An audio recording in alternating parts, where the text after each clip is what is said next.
Bienvenidos todos, un gusto tenerles aquí. Les comento que estamos en la jornada número 2 de este ciclo de conferencias virtuales sobre Performance Art Argentina 2020-2021. Mi nombre es Natacha Boliakowski, soy la directora de Argentina Performance Art y también soy artista de performance de alto impacto y de contenido político. Nos va a estar acompañando también Nevena, coordinadora general de Argentina Performance Art. Ella va a estar respondiendo sus preguntas en el chat.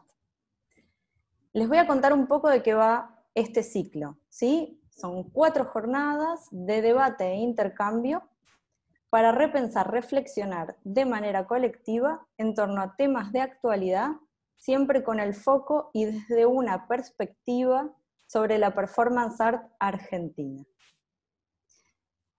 Como les dije, esta es la segunda jornada, la semana pasada tuvimos la primera, justo en un día histórico, la tuvimos en el mismo día que se hacía el debate en el Congreso por el aborto legal, libre y gratuito, así que lo hicimos en un contexto histórico, continuamos en ese contexto, el 29 se va a estar debatiendo en el Senado, así que nos parece muy importante y muy interesante también habilitar estos espacios de reflexión para un otro tipo de activismo.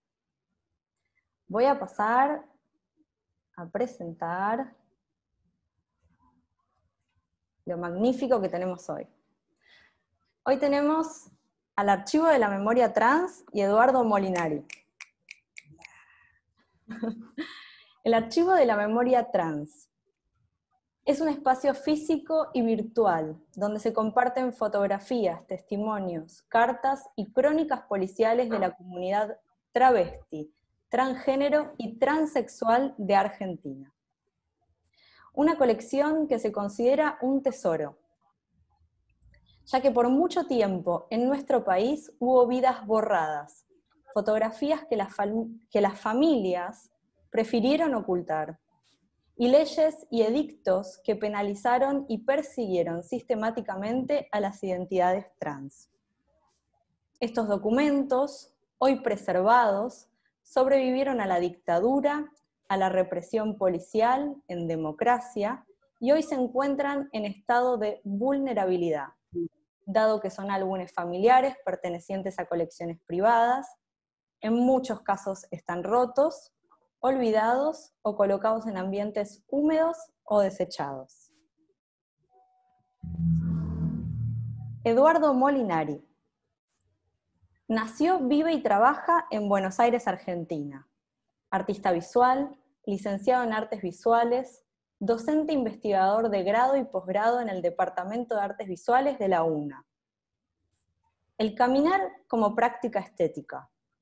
La investigación con métodos y herramientas artísticas y las colaboraciones transdisciplinares están en el centro de su labor. Su cuerpo de obra se compone de dibujo, collage, fotografía, instalación, intervenciones y acciones en el espacio público y sitios específicos. Pintura, film, textos y publicaciones.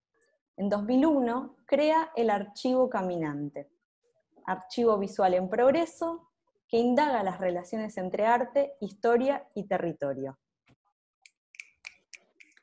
Así que le damos la bienvenida formalmente al Archivo de la Memoria Trans, que van a empezar su presentación. Entonces, hola, ¿cómo les va? Me voy a poner el cronómetro para controlar. Mi nombre es María Belén Correa, soy una de las que comenzó con el archivo. El archivo es una construcción, si bien yo tomé una idea que viene de Claudia Pia Baudraco, que tenía en su momento un sueño de una reunión, una fiesta, un cumpleaños, una mesa. Cuando ella muere en el 2012 y heredó su colgante, sus cenizas y su caja, una caja muy grande, comparándola, por ejemplo, como la caja de Frida Kahlo, cuando se encuentra y ahí adentro había una exposición, una caja muy grande, y ese fue el disparador para poder generar un grupo cerrado, virtual, el Facebook, un grupo totalmente cerrado y a modo de logia, de la forma en la que siempre nosotras dentro de la clandestinidad nos íbamos comunicando para saber dónde se podía estar una vivienda, dónde se podía alquilar, dónde los cumpleaños, en épocas donde no había virtualidad, los distintos mensajes, y ahí se fue juntando en ese grupo cerrado la reunión. En menos de 3 meses ya éramos más de 1.300 compañeras. Carmen, que está presente, Carmen Ibarra, fue una de los primeros 150 contactos que estaban en mi Facebook, que las ingresé, y a partir de ahí se empezó a ramificar esta idea y empezamos a subir fotos, y cada foto era un disparador de distintas historias. Cada foto simboliza un momento, una época, un estado. Estamos hablando de una represión que venía sistematizada desde 1900, porque tiene registrado dentro de lo que hasta ese momento, en 1900, nuestros registros son registros policiales, registros de psiquiatría y registros de la morgue. Desde que nosotras comenzamos a juntar nuestro material y empezamos a marcarnos dentro de la analogía, y empezamos a juntar fotografías, y empezamos dentro de lo que teníamos como recuerdos, empezamos a poder subir sin ningún tipo de profesionalismo a este grupo cerrado. La conozco, empezamos a hacer exposiciones muy caseras en ámbitos LGTB, y fue pasando el tiempo en el 2014, alrededor de esa época, la conozco a Cecilia Estalle, que también está presente, que estaba haciendo un trabajo sobre Canadá. ¿Querés contar algo sobre esa parte, Ceci? ¿Estás ahí? Sí, no Bueno, sabía, no sabía cómo hacer compartir pantalla y hablar. Sí, yo perdón. conozco al grupo, a este grupo cerrado que menciona Belén, en el 2014, buscando unas imágenes sobre Gina Vivanco, que era una de las grandes amigas de Carmen, que está acá presente, y quería hacer un trabajo sobre un travesticidio. Y bueno, Belén me contactó con Carmen, y yo empecé a digitalizar esas imágenes para ese documental que estaba armando, y ahí quedé en contacto con Belén y le dije, che, Belén, ¿no te animás a que yo empiece a digitalizar todas estas imágenes y armamos un archivo físico para sacarlo también de la virtualidad y que no quede ahí, ¿no? Sino que se genere otra cosa con todo este acervo que iban mostrando las compañeras. Entonces, de a poquito, los primeros años, me fueron ayudando compañeras como Carmen, que me acercó esas imágenes de Gina, después otras compañeras más que yo fui a visitar, y venía a casa, digitalizaba, y recién para el 2017 nos juntamos un grupito de fotógrafas y otro grupito de compañeras trans, como para poder armar un equipo de trabajo más grande, porque el archivo empezó a crecer mucho, y ya teníamos programada una muestra en el Conti, y sabíamos que iba a ser una muestra visible y que el proyecto estaba creciendo. Necesitábamos, bueno, en verdad no alcanzaba con que yo sola esté escaneando en mi casa, porque había mucho acervo para digitalizar. Y bueno, y con Belén siempre pensábamos que este trabajo tenían que trabajar las personas sobrevivientes para también tener una salida laboral. Tampoco quiero hablar mucho, así habla Carmen. Bueno, sigo entonces, perdona, era justo tu parte. Entonces, cuando Cecilia nos convence de que esto teníamos que hacerlo visible, se conecte que durante todo un año para poder conseguir un espacio en el Haroldo Conti, en el centro de detención, la EXMA, y pudimos tener la sala principal de exposición, con una exposición que se llamó Esta se fue, a esta la mataron, esta murió, que estaba dividida, fue una curación de 5.000 imágenes, llevada a 500, con imágenes de la infancia, vida cotidiana, fiestas, exilio, y unas secciones que estaban divididas por cuadros, espejos. Las compañeras después de que viene Ibermemoria, un centro que nos capacita como archivistas, porque hasta ese momento éramos coleccionistas. Me gustaría darle la palabra a Carmen, que es la que está trabajando en esa área. Ella es que está digitalizando, maneja los negativos. Así que, Carmen, ¿estás por ahí? Tenés que prender el micrófono, Carmen. Son los nervios, son los nervios. Ahí estamos. No, Carmen es quien primero que estuvo desde el inicio de la primera ola y es la que está trabajando directamente con negativos y escáner. Contanos un poco vos, Sí. Carmen. Bueno, es un placer para mí poder estar compartiendo con ustedes en esta noche un poquito de lo que nosotros trabajamos en el archivo. A mí me toca trabajar en preservación digital, me toca escanear las fotos y encarpetarlas para luego que queden guardadas todas prolijamente con sus códigos y sus cuestiones, ¿no? Siempre digo que para mí lo más maravilloso es escanear un negativo, porque entre que yo veo poco por los años y te encontrás con ese pedacito de plastiquito que a veces no se visualiza bien, ¿no? Y al escanearlo y pasarlo y verlo, poder verlo en la pantalla y aparece esa imagen, esa historia, algo que nos está contando qué es lo que pasó, es mágico. Realmente la fotografía es algo mágico y nosotras que tengamos la oportunidad, como en mi caso, por ejemplo, de que yo no sabía aprender una máquina, una computadora, no tenía conocimientos de PC, ni Agata ha podido estudiar un poquito, pero que el archivo nos haya dado la posibilidad de poder crecer y estudiar, nada, hasta el día de hoy, desde que estoy en la primera hora, estoy aprendiendo todos los días. Alguien tiene el micrófono prendido. Sí, por favor, quienes no estén presentando, silencien sus micrófonos. Carmen, ¿querés contar un poco de la experiencia cuando fuiste capacitada por Osorio, que vino desde México, que fue parte del premio que ganamos Viver Memoria? Sí, Fernando Osorio vino desde México y nos organizó, porque nosotras hacíamos las cosas de una manera que no eran las correctas. Agarrábamos las fotos, las fotografías con las manos siempre tienen grasitud, tiene transpiración, eso con el tiempo va afectando el papel y lo va deteriorando, así que nos enseñó en principio a usar guantes. Lo primero que hay que hacer es ponerse guantes para manipular el material.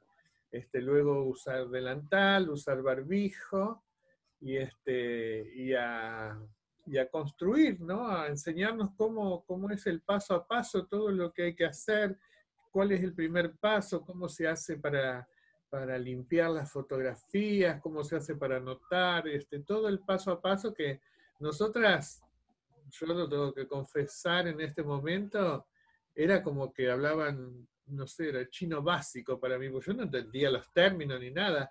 Si no fuera por las chicas, las profesionales, las fotógrafas, Ceci Estalle y Cecilia Sauri, que ellas agarraban todas las cosas en el aire, imagínate, si ellas sabían, pero nosotros no sabíamos. Decir acervo eran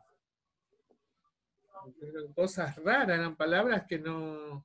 digitalizar, todo eran... Y él explicaba y enseñaba y todo, pero una miraba, aprendía y nada, nos enseñó a organizarnos, a trabajar y bueno, y ahí vamos. Ahora hay una compañera en el archivo que ya está diciendo, nosotras estamos jugando en primera y es verdad, porque estamos realmente haciendo un trabajo impecable, impecable. Cuidamos mucho todos los detalles, la limpieza, trabajamos con pepitas de goma para sacarle el polvillo, los pelitos a las fotos. Pasan por muchos pasos, la fotografía, somos varios. Podemos contar un poco de los pasos, por ejemplo. Para poder recibir el material tenemos 3 consignas. La compañera nos presta el material, nos llega el material, nosotras lo limpiamos, lo catalogamos, lo escaneamos y se lo devolvemos en las condiciones y le enseñamos cómo guardarlo. Después la otra opción es que la compañera nos dona el material y nosotras hacemos el mismo proceso, pero la diferencia, como el de material nos va a quedar a nosotras y lo vamos a resguardar, en la parte de atrás se le pega un sticker que no tiene goma, porque no, se le escribe un código alfanumérico y ese mismo código alfanumérico va a un libro. Y después esa foto va a escaneo, después va a catalogarse, que son alrededor de unos 35 campos que se llenan por cada una de las fotos, y después eso va a una caja como un archivo, ¿no es cierto? Y después tenemos la otra opción, que es que nos dejan en concesión, nos trae el material, el mismo proceso de limpieza, escaneo, y ya también lo catalogamos como si fuera nuestro, pero está separado porque es en concesión. No es nuestro, sino en cualquier momento vos lo podés retirar porque siempre es tuyo, pero nosotros lo guardamos porque se le puede inundar la casa, un familiar, mudanza, entonces quedamos nosotras a custodia de ese material, pero con la aclaración que está en concesión. Cada vez que nosotras utilizamos visualmente la fotografía, pedimos permiso, tenemos fotos que están permitidas a mostrar y otras fotos que son parte del archivo, pero no están permitidas ser mostradas públicamente. En este momento estamos trabajando, bueno, salió a la venta el libro de fotografía, un libro que tuvo el trabajo, hablando del 2017, que fue cuando terminó nuestra muestra de 3 meses. Esta se fue, a esta la mataron, esta murió en el Conti, comenzó junto a la editorial Chaco a trabajar el proyecto que duró 3 años, el proceso de selección, y a medida que iban entrando más acervos se iban quitando y sacando fotos y el libro iba creciendo más. Empezó desde un pequeño libro, terminó un libro muy grande al estilo libro histórico, como a modo de diccionario, un libro fuerte, de muy buena calidad, y es un libro de fotografía que puede competir a nivel internacional con cualquier otro tipo de fotografía. No escatimamos en la calidad, tiene unos muy lindos mensajes internos, es como dije, es un libro de fotografía y los pocos escritos que tienen fueron sacados del grupo cerrado. No hay ningún escrito que fue escrito para el libro. Como se fueron seleccionadas las fotografías, también fueron seleccionadas las historias que ellas mismas contaban dentro del grupo. Me gustaría ayudarme, Carmen, para que podamos nombrar a quiénes son las personas que están dentro del grupo. Se nos acaba de morir una compañera que es Carla Pericles, también está trabajando con nosotras Magali Muniz, Carolina Figueredo, Cari Barra, Cecilia Sauri, bueno, Cecilia Stalles y yo que estamos presentes, Luciano Goldín, Limón, Luis, Faun, y después estamos con un proyecto de federalización, me queda un minuto, un proyecto de federalización en la cual estamos empezando a escanear en la provincia de Santiago, en la provincia de Santiago del Estero, en la provincia de Córdoba, en la provincia de Neuquén, y están haciendo en Santa Fe, Rosario, también con Viviana Blasón, con una compañera que viene trabajando en los cuentos del archivo, un proyecto que también tenemos paralelo en YouTube. Se pueden buscarlo en Archivo Trans, nuestro canal de YouTube. Tenemos todo un proyecto que son alrededor de unos 19 cuentos que están bajo el nombre de los cuentos del archivo, y también pueden ver un poco de historias y un poco también de las fotografías que son como las que hemos pasado durante todo este tiempo. En los cuentos del archivo. Estoy cerrando en los 15 minutos, así que yo puedo ya pasar la palabra, porque justito en el 15.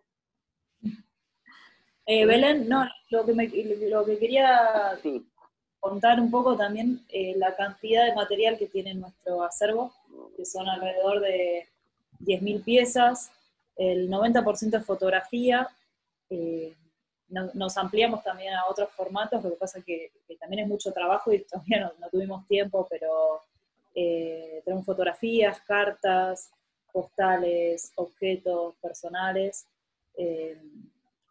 documentos policiales, hay la verdad que hay muchísimas cosas. Y como dijo Belén, una parte la tenemos en custodia del archivo y otra parte la devolvemos. Así que la mitad debe estar en nuestro archivo y la otra mitad la tienen las compañeras.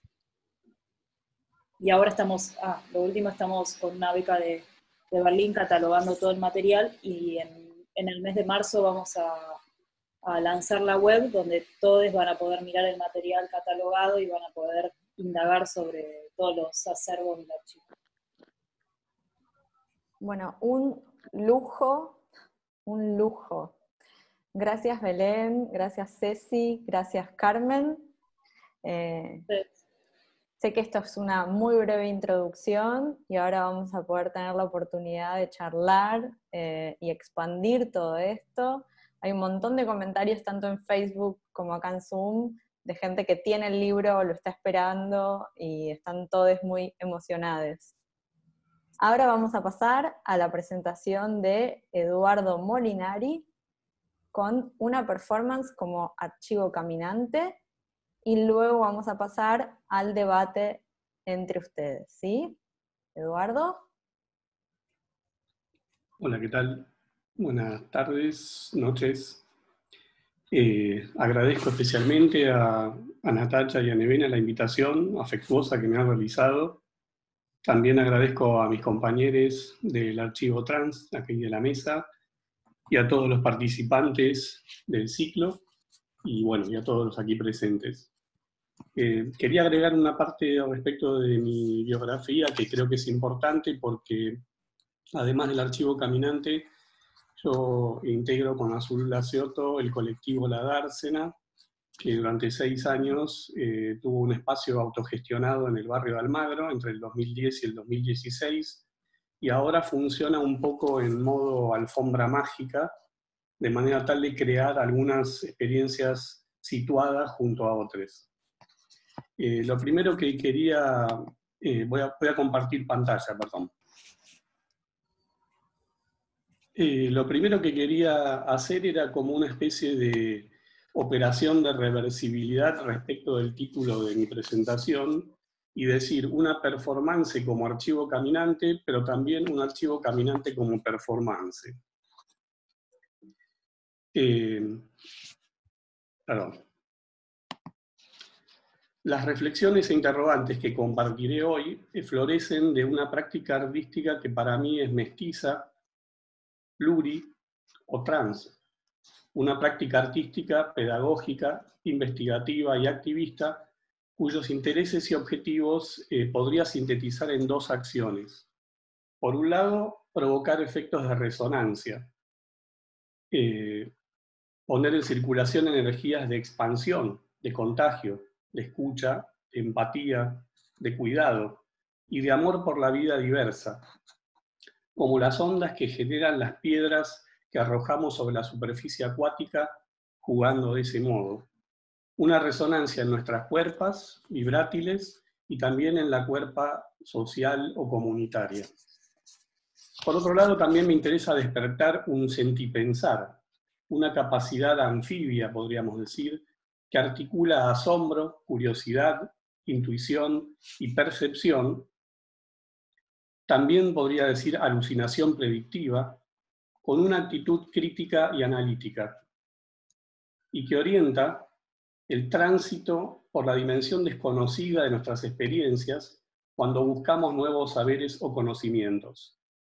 Una epistemología en movimiento capaz de llevarnos hacia las profundidades, permitiendo, como las piedras que luego de rebotar en la superficie se hunden quién sabe a dónde, enfrentar el miedo que pretende imponernos los opresores. Organicé mi presentación a partir de 3 ejes, espero poder ser breve, que vinculan reflexiones actuales con palabras y visiones de otros momentos del trabajo del archivo caminante. El primer eje es este: toda performance comienza con un gesto. Un gesto archivista para provocar un ejercicio de memoria. Un gesto que habita la performatividad que implica ir y venir de todas las formas posibles en busca de los recuerdos. Y si es junto a otros, mucho mejor. Ese primer gesto hoy para mí sería este. ¿Qué hora es? Nos atrasan los relojes. Este es un trabajo que yo hice también justamente en el mismo espacio que contaban los compañeros del archivo trans de Haroldo Conti, invitado por Federico Zuckerfer y Loreto Garín Guzmán, en el año 2012, una muestra que ellos organizaron, Espejos, el camino incierto al País de las Maravillas. Y yo hice esta instalación fotográfica y con objetos, que se llama Las Banderas, que quería rescatar básicamente el gesto de sostener banderas, ¿no? ¿Quiénes sostenían las banderas? Entonces hice una investigación buscando manos sosteniendo banderas de diferentes momentos de la historia argentina, de los 60 y de los 70, pero también del 2001, también de las luchas ambientalistas del presente. Y en los cajones que están abajo, que son cajones de un taller mecánico de la ex ESMA, unos objetos bastante cargados de oscuridad, podríamos decir, lo que hice fue trabajar con algunas fotografías que hablan de las continuidades y discontinuidades en las alianzas que hay entre el poder opresor, el neoliberalismo, diría, para hablar más concretamente en la historia reciente, y algunas alianzas que se establecen en el mundo de la cultura y de las artes visuales, porque yo me siento comprometido con ese mundo.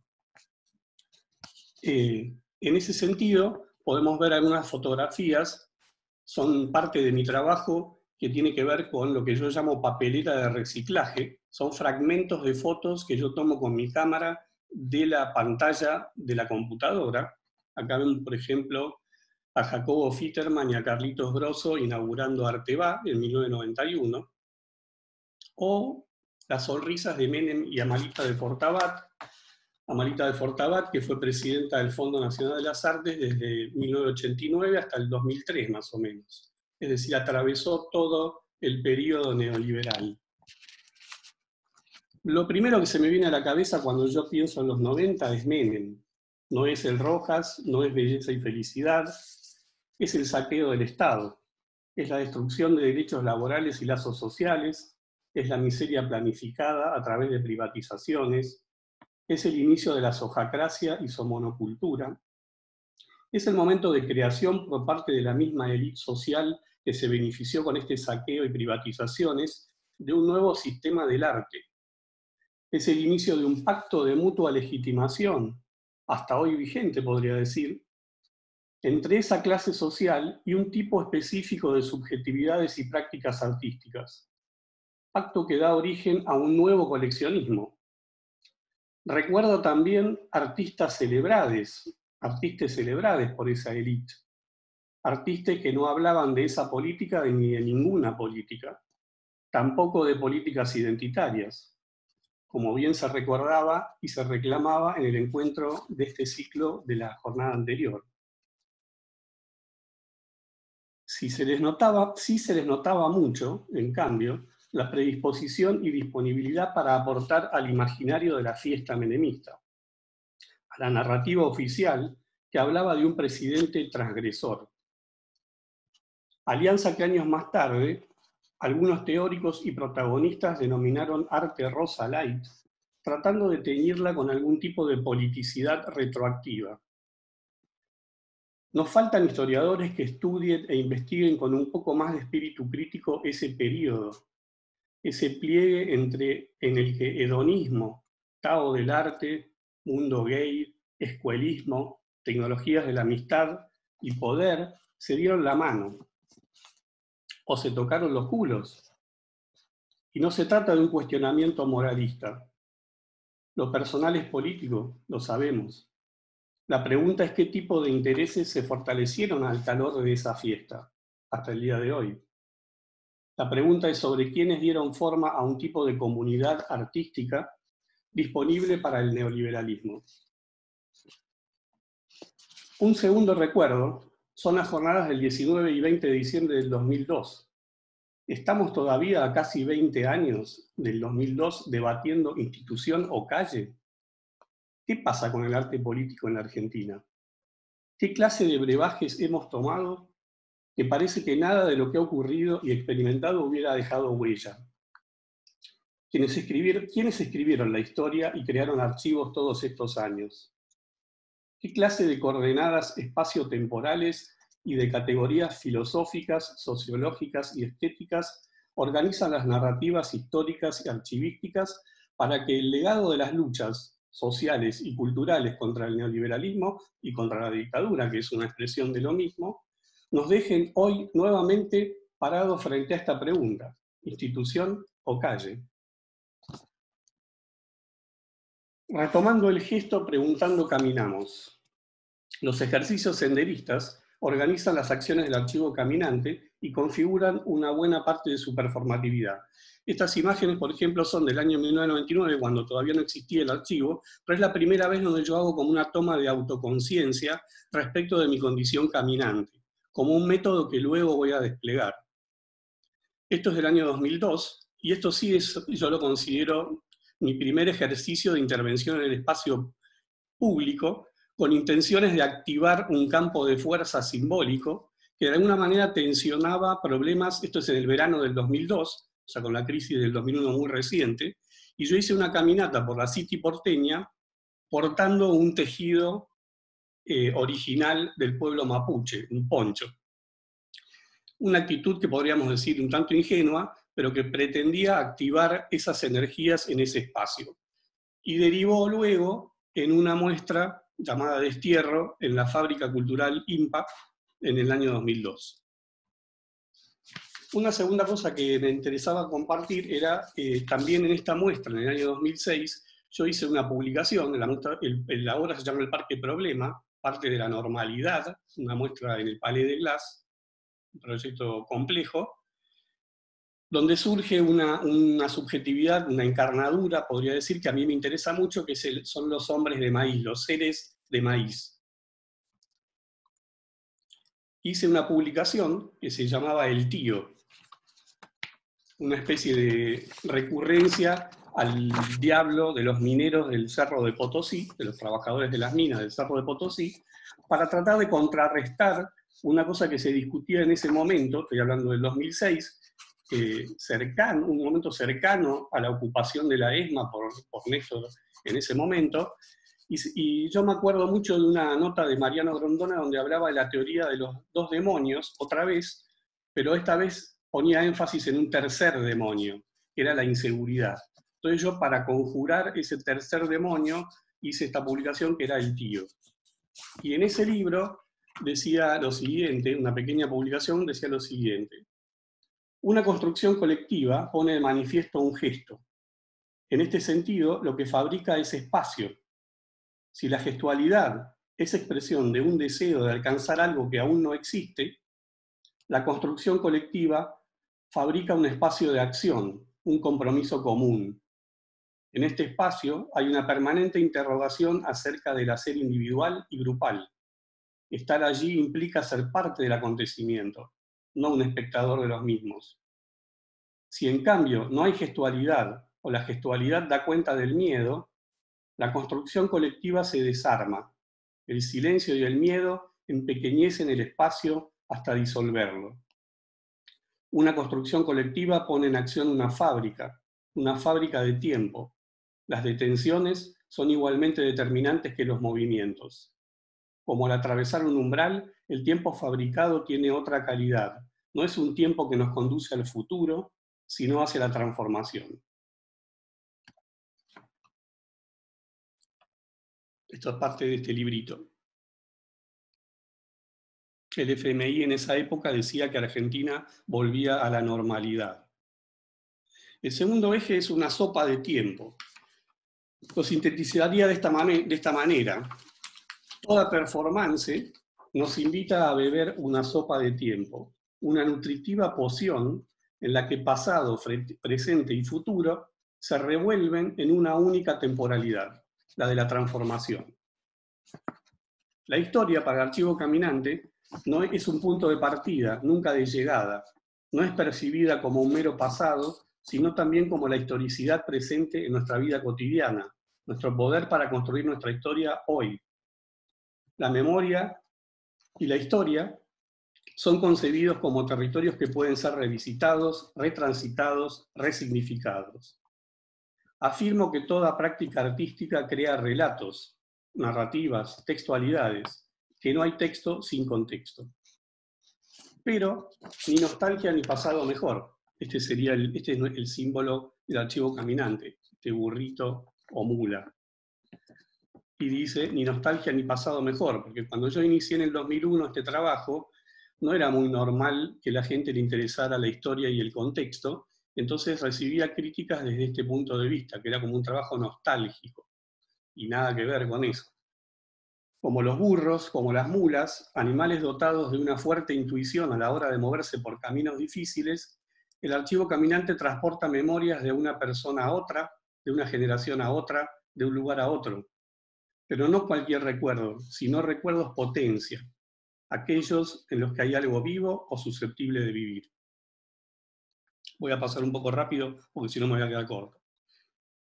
Este trabajo es Tras los pasos de los hombres de maíz, una instalación que yo hice el único año que viví fuera de Argentina, fue entre 2007 y 2008, viví en Alemania, una parte en Berlín y una parte en la ciudad de Chemnitz, ex Alemania Oriental, y esta es una muestra que hice en la ciudad de Chemnitz, una ciudad que tiene un pasado industrial, desde la primera revolución industrial, ligado a la fabricación de medias para mujer, que exportaban a toda Europa, y luego, cuando Alemania es comunista, a todo el bloque socialista, a todo el mundo socialista. Estos son los dibujos del hombre de maíz. Una introducción para llegar a la acción, que es nuevamente un ejercicio senderista, una caminata en la ciudad de Chemnitz, una compra de unas medias de mujer, altas, digamos medio cancán, y con esas medias yo lo que hice fue ir al monumento de la cabeza del filósofo Karl Marx y hacer una especie de ritual cortando esas medias y con esas medias haciendo un quipus, un artefacto textil incaico que sirve para distintas cosas, entre ellas para llevar un sistema contable, también para contar memorias, y se cree que también tiene una capacidad de narrativa poética. Esa fue la acción que yo hice. Y por último, para terminar, podríamos decir que el archivo caminante realiza paraarchivismo. En el libro La brujería capitalista, en su libro, Isabel Stengers y Philippe Piñán proponen que creer en las palabras, en su poder para no dejarnos indemnes, quizás sea el acto iniciático de toda brujería. Y advierten sobre la necesidad de una voz que pueda narrar desfasajes permanentes e ínfimos, que pueda con el modo en el que el capitalismo se trama en la fibra de los modos de vida tan evidentes que se vuelven invisibles. Cuando yo veía las imágenes de las compañeras del archivo trans, pensaba en eso, en los desfasajes permanentes e ínfimos que ocurren en nuestras vidas, que nos transforman, que nos llevan a tener mayor libertad, nos llevan a conocer nuevos mundos. Materialmente, mi archivo se compone de 4 tipos de materiales. Fotografías históricas de las investigaciones en archivos oficiales, públicos o privados, fotografías de mi autoría tomadas en caminatas, documentación chatarra, que son toda una serie de residuos de medios gráficos, libros y revistas, y por último, la papelera de reciclaje, como les dije, que son fotos que yo tomo de la pantalla, de la computadora. Y con ese material, que es como una nave madre, hago mis trabajos que se transforman en los documentos del archivo caminante, que son collage, dibujos, fotos intervenidas, que van tanto a instituciones, espacios de arte, como, dije antes, espacios específicos o el espacio público. Acá hay algunos ejemplos de ese tipo de documentos. Esto, por ejemplo, es una mesa que yo construí en el cementerio de la Recoleta, en una obra que hice en el 2005, una intervención nocturna junto a Nicolás Barchowski, un artista sonoro, también archivista. Acá está el público. Bueno, no me quiero quedar sin mostrar las imágenes. Durante mis investigaciones, suelo establecer una conversación con un espectro, el historiador ciego, que es esta encarnadura que ven aquí en la foto. Esto yo lo hice por primera vez en el 2007 estando en Berlín, pero luego lo reiteré en distintas ocasiones, Por ejemplo, en el 2017 en el Teatro Nacional Cervantes hice una conferencia performática donde el historiador ciego vuelve a aparecer. El historiador ciego es mitad ciego y mitad vidente. Cuenta historias que nunca vio con sus propios ojos y también comparte palabras y visiones predictivas.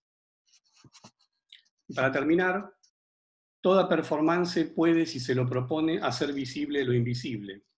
Y malabras y pamágenes, que sería una combinación de palabras e imágenes, y malabras y pamágenes como rayos para desestabilizar hasta hacer caer al jinete fascista posmoderno. Muchas gracias. Hermoso. Gracias. Muchas gracias, Eduardo. De nada. Bueno, sí, como una celebración a estas dos presentaciones. Qué lujo.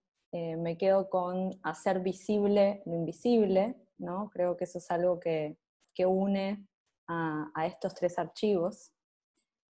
Bueno, y damos por iniciada esta etapa de debate entre ambos presentadores. Quería arrancar con una pregunta para ambos, pero también me gustaría saber si ustedes tienen alguna pregunta o algún comentario para hacerse primero, luego de haber visto sus presentaciones.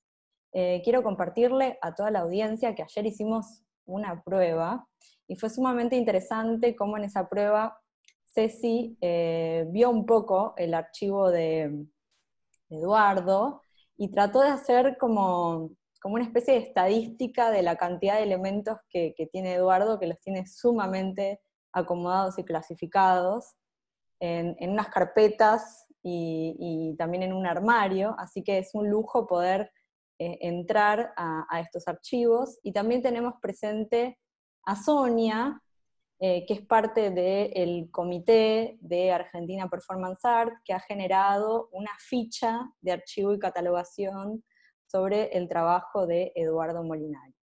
Bueno, eso así como notas al pie. Les dejo la palabra a ustedes, Belén, Carmen, Ceci, Eduardo. Pueden activar sus micrófonos ustedes. Bueno. A mí me impactó la foto que si me hubiese tocado sin querer encontrarme en algún momento con esa foto, qué horror, Dios mío, qué horror, la de Menem con Amalita Lacroze de Fortabat. Esas dos sonrisas tan identificatorias, que marcan esa época, ¿no? Esa época de que todo vale y todo es corrupto. Realmente muy fuerte, muy fuerte. Me impactó esa fotografía, muy, muy buena. Sí, la fotografía en realidad es de otra persona, es un periodista, un reportero gráfico, en este momento, perdón, no recuerdo el nombre, pero yo lo que hago es recordar esos detalles, ¿no? Me interesa mucho como un archivo de detalles. Son detalles que cuentan mucho, eso cuenta mucho. A mí, por lo menos, que viví esa época, me trae todo eso que se vivió, que nos tocó pasar. Horrible. Sí. No, un poco quería, como yo reflexionaba mientras Eduardo hablaba, sobre también nuestro trabajo en el archivo, que bueno, Eduardo hace todo este trabajo sobre la dictadura y sobre la continuidad en el neoliberalismo de estas políticas que avanzan hacia personas y claramente avanzan siempre hacia identidades que son identidades no hegemónicas, ¿no? Como hay un sector dentro, quizás lo relaciona con el arte, yo estoy también a las puteadas con el arte y con todo ese sector, y ese avance también es muy brutal sobre las diferentes identidades no hegemónicas y relacionándolo un poco con todo lo aprendido de mis compañeras del archivo de la memoria trans, también hacia los cuerpos de las personas trans, son muy marcadas estos momentos históricos y fueron como los momentos peores. Por eso me gustaba que quizás que Carmen, como estás relacionando esto, y Belén, relacionen también la dictadura y el neoliberalismo, específicamente el neoliberalismo, cómo fue para ustedes vivirlo, ¿no? Porque fue también la gesta del movimiento trans, Belén. A ver, nosotros tuvimos distintas épocas de activismo y de distintas épocas de revoluciones.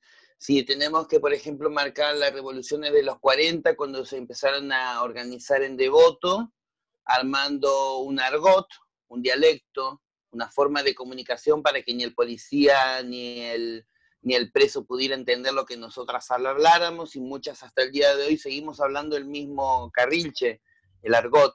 Y ese método de defensa lo fuimos encontrando en distintas partes del mundo. Pig Latin en Estados Unidos, Loxor en Perú, Abogó en Brasil, y cuando estuve en Colombia también nos decían que tenían un dialecto pero no le habían puesto nombre. Volviendo más hasta los 80, no teníamos una diferencia entre dictadura y democracia. Y si estamos hablando de la dictadura, cuando viene la democracia en el 83, fue la peor época para nosotras, porque cuando los Falcon ya no podían estar secuestrando estudiantes, obreros, familias, empezaron a practicar o empezaron a divertirse con nosotras en la Panamericana, porque dentro de nuestros archivos de Panamericana, dentro de nuestros archivos, tenemos la revista Estos, casos policiales, donde estaban retratadas todas nuestras muertes. Y éramos también los mismos Falcon, porque ese mecanismo, nosotros teníamos la misma policía. Durante la democracia tenemos marcada que hasta el 83 hasta el 88 fue la matanza más grande con el cazamariposas, que terminó siendo que era un policía, un comisario, que Carla Pericles, una de nuestras compañeras que antes de morir, murió este año, ella contó que fue la que se escapó para Italia, escapando precisamente porque ella se había salvado de que la mataran y lo había reconocido. Desde ahí nosotros podemos llegar a empezar que esa fue la base para que Karina Urbina naciera en los 90 y empezara a hacerse manifestaciones en frente del Congreso. Particularmente podríamos relacionarlo dentro de la sociedad, que Karina Urbina comenzó a manifestarse los miércoles frente al Congreso y hasta haciendo huelga de hambre, y hasta que aparece Norma Pla y los 450 de los jubilados, y ella se manda los martes, porque estaba tan solita los miércoles y se habían apoderado Norma Pla y los jubilados de los miércoles. Todos los miércoles estaban ellos manifestando y Karina Urbina se pasó a los martes. Después viene la Marcha del Orgullo en el año 92 y comenzamos las distintas activistas, las activistas visibles, que utilizábamos la prensa para que si nos tenían que matar por lo menos hubiera un registro. Muchas veces después de una golpiza terminaba saliendo en frente de Crónica después de denunciar en tribunales para poder estar marcando, y si me mataban terminaba siendo la prensa, nosotras carne de cañón de ellos por la prensa amarillista, y nosotras lo utilizábamos como forma de protección, porque si yo era conocida en la prensa era más difícil de que me mataran. Entonces también nosotras éramos partícipes de estas situaciones, pero teníamos otro protagonismo en la misma época, y ya con esto termino para que lo piensen de esta forma. Como se vive hoy en pandemia era como nosotras vivíamos en esta época. Nosotras vivíamos en persecución, donde pisar la calle era riesgo de peligro, donde éramos perseguidas por la policía, donde había un Estado que nos decía que no podíamos estar en la calle. Fuera de todo eso, nosotras comenzamos dentro de lo que era el activismo y la militancia y salir a pelear en la calle en los 90, o ahí fue que nos empezaron a conocer. Empezamos mucho antes, porque en el 87 estaba el Frente Travesti, que las mataron a todas y las que sobrevivieron fueron las que se escaparon. En los 90, como estaba diciendo, nace ATA, ALIT, distintos grupos activistas de personas trans, que son las que pudieron empezar a pelear en la calle. Y en la calle se empezaron a encontrar que empezaron a sumarse también las Madres del Dolor, empezaron a sumarse la gente de Gatillo Fácil, y empezamos a juntarnos esa misma gente hasta que llegó un punto que en el 2001 toda la gente salió a la calle. Pero no fue que nosotras subimos al nivel de la sociedad bajó a nuestro nivel. Y a partir del 2001, esa nueva construcción social que hizo de que en la misma calle vos pudieras encontrar una mujer con 3 niños, una travesti, una pareja de 2 chicos gays, 2 lesbianas, y dentro de tanta pobreza empezar a hacer una nueva construcción social que pudo llegar a que tuviéramos una ley de identidad de género en el 2012, matrimonio igualitario en el 2010, y hoy estuviéramos peleando por la ley de aborto. Creo que es un paneo general de todo lo que también fuiste viendo en tus fotografías. Sí. Yo quería preguntarles una cosa, porque ustedes marcan muy fuerte en la experiencia, por supuesto, principalmente en la experiencia de vida, como una territorialidad muy conflictiva para habitar, ¿no? Y algo de eso aparece reflejado en el orden del archivo, o sea, el archivo da cuenta de territorios, de geografías, sí, de lugares. Sí, por ejemplo, la época de la dictadura, nuestras fotos son de encierro. Nuestras fotos de libertad son en el carnaval y en el exilio. Son las únicas fotos que tenemos al aire libre. Nosotras, nuestras primeras muestras, cuando todavía no éramos conocidas, tuvimos una que se llamó Exilio y Carnaval en búsqueda de la libertad. Si eras muy pobre, tenías que estar escondiéndote durante todo el año y poder bailar las 2 semanas de carnaval. Si podías vender cosas o tenías alguna amiga en el extranjero que te pudiera mandar el pasaje, podías irte. Si eras del exilio de la pobre, Uruguay, Chile, Brasil o alguna provincia en el sur donde estaban las casitas de tolerancia para que pudieras tener un arreglo policial y poder estar mucho mejor. Pero siempre fue el exilio la forma de poder sobrevivir y eso lo marcamos en las fotos. El daño que tienen las fotos, nosotras no recomponemos, solamente paramos el proceso de descomposición, pero las fotos marcan inundaciones, pliegues, muchos pliegues que marcan las mudanzas, los allanamientos, porque cuando teníamos allanamientos lo primero que se llevaban también eran nuestras fotos y algunas veces las podíamos recuperar. Muchas veces no las recuperábamos. Por eso, dentro de nuestra colección es a modo de documentar una familia y son fotos colectivas en las cuales quizás no esté yo en la foto, pero me marca totalmente una época. Y distintas épocas que tenemos por suerte, las fotos que nos dejó Malva Solís de 1940, que hacen que tengamos unas fotos maravillosas en blanco y negro, y ella previendo las dejó para que pudieran llegar a tener, prácticamente las dejó preparadas para que llegaran a nuestras manos. Porque en una de estas conferencias nos encontramos con Karina Sama, hoy que está haciendo una película que tiene, se la puedo recomendar, con Nombre de Flor, donde están muchas de estas fotografías y gracias a ella, a Karina Sama, nosotras tenemos esas fotos en blanco y negro. Tenemos muchas compañeras que son sobrevivientes de toda esa época que nos marcan fotos de los 50, 60, 70, 80. Y lo que preguntaba, sí, marcan directamente la época, no solamente de los bordes de la fotografía, sino lo que retratamos en esas fotografías. Lo que no se ve también. Exactamente. Sí, es muy fuerte. Realmente yo lo que pude ver en el sitio web, y un poco lo han mostrado en una parte ahora, me parece súper, de una intensidad terrible. Una reflexión que quería compartir es que a mí me pasó que cuando yo fui por primera vez al Archivo General de la Nación a buscar fotografías y después me siguió pasando a las investigaciones que cada tanto vuelvo a hacer, que cuando uno se enfrenta a esas fotos, realmente se activa como un campo inmaterial, ¿no? Ahí está la materialidad, como vos decís, los pliegues, las roturas, las marcas, y al mismo tiempo se activa como un campo de fuerzas inmaterial, donde vos ves las huellas de eso, ¿no? Del que quería destruir, del que quería invisibilizar, y ves también las huellas de vida, las huellas de lo que está vivo, de lo que sigue vivo. ¿Les pasa eso a ustedes también? Sí. Sé si quieres contestar vos, si no lo hablo todo yo. Sí, No, Carmen, Carmen, las huellas, los daños que tienen las fotografías, las marcas. Sí, la huella de lo vivo también. Me quedo pensando y me quedo enganchada en otras cosas, ¿viste?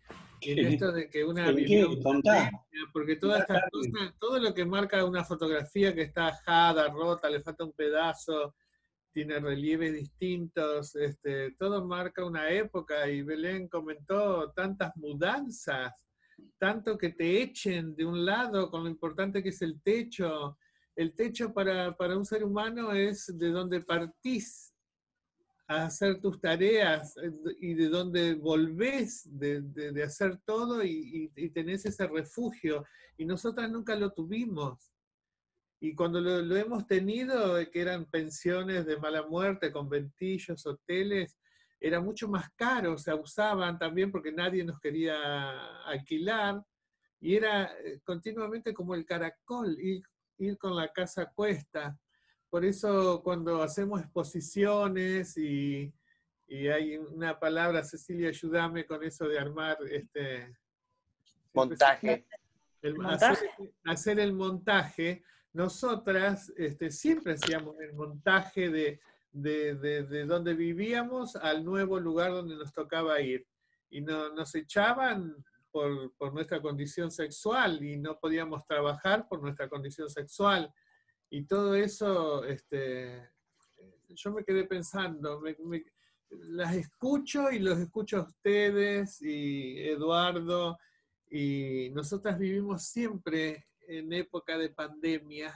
Yo me quedo enganchada en eso, ¿viste? Porque ahora es como que para mí esta pandemia COVID-19 yo lo viví con la sociedad, con la policía, con las leyes. Yo me crié en pandemia. Yo, de cuidarme de que no me agarren, de que no me lleven, de que no me lastimen.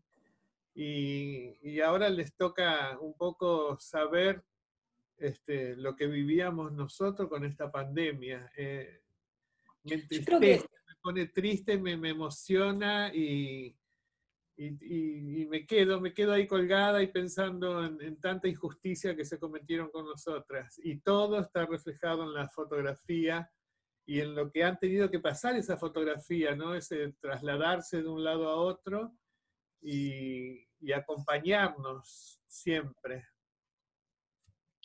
Yo estaba pensando en esto de ustedes, lo que quisieron mostrar y lo que no, ¿no?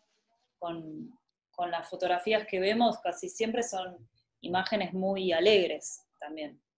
Y entonces es que nosotros nos tocaba un poco desdramatizar, Cecilia. Estábamos como que naturalizábamos todo ese horror que nos tocaba vivir. Nosotras pensábamos que era parte de lo que merecíamos por ser como éramos, por sentir lo que sentíamos. Y era que nos sentíamos así, pero después nos dimos cuenta que no, que somos seres humanos iguales a todos y que teníamos los mismos derechos, y a partir de 2012 que empezó la democracia para nosotras, empezaron a soplar otros vientos para nosotras, porque estando en democracia, nosotras seguíamos perseguidas. Me gustaría citar a Sami para hacerles una pregunta a ambos archivos. ¿Son estos archivos un acto de resistencia? ¿Quieres vos primero y después nosotras? Bueno, sí, claro, tienen una dimensión sin duda que tiene que ver con resistencia en términos, o sea, para mí el archivo está muy ligado, como decía, a cómo uno puede sentir y pensar los mejores modos de narrar la historia, la propia historia en términos personales diría, pero también la historia de la comunidad o de la sociedad donde uno vive. Entonces, ante tanta violencia que tenemos en nuestra historia, un país de historia colonial, con por lo menos 2 genocidios encima, realmente la resistencia es una dimensión que aparece casi de manera inmediata como gesto de supervivencia. Pero a mí me interesa personalmente que el archivo vaya un poco más allá de la resistencia, que realmente active una imaginación política que nos lleve a tratar de habitar los mundos que queremos vivir ahora, ¿no? Podría decir ya, porque si no realmente es el archivo se puede transformar en un ancla, en pasarle a otros recuerdos pesados que no lo van a ayudar a vivir mejor. Al revés, lo van a paralizar, lo van a asustar. Yo trato generalmente de pensar, cuando me enfrento a las imágenes de la historia, digamos, una cosa es las imágenes que son producidas por otros, y otra cosa son las que uno puede producir. Bueno, no sé si contesté. Sí, estábamos preguntando sobre si este archivo es resistencia. La resistencia la tenemos en el cuerpo. Este archivo más que nada es revolucionario. Estamos exponiendo lo que nos hicieron, estamos tratando de conseguir también memoria, verdad y justicia, que hasta el día de hoy nosotras no hemos tenido. Nuestro trabajo como archivo es la primera etapa, reconstruir una memoria. En este momento, desde que nos están escuchando y reconocen esta memoria, la están empezando a convertir en una verdad. Justicia quizás podamos llegar a tener algún momento, pero somos muy pocas las que quedamos vivos mayores de 40 años. El presidente en febrero nos contó y somos menos de, somos el 19, las mayores de 40 años somos el 19% de 9.000. Somos menos de 1.710 personas mayores de 40 años las que hicimos esta revolución. Por eso que este archivo, más que de resistencia la hicimos con el cuerpo desde muchísimo tiempo y la seguiremos haciendo. Este archivo es más que nada revolucionario, porque expone todo lo que nos hicieron, todo ese daño que nos hicieron lo expone y se los mostramos a toda la sociedad. Todo lo invisibilizado. Sonia González dice de reivindicación y transformación, y aprovecho para hacer una corrección. Yo dije que Sonia González había hecho una ficha, hizo su tesis sobre el trabajo de Eduardo Molinari. Me gustaría preguntarles a ambos si están haciendo algún tipo de archivo sobre la actualidad.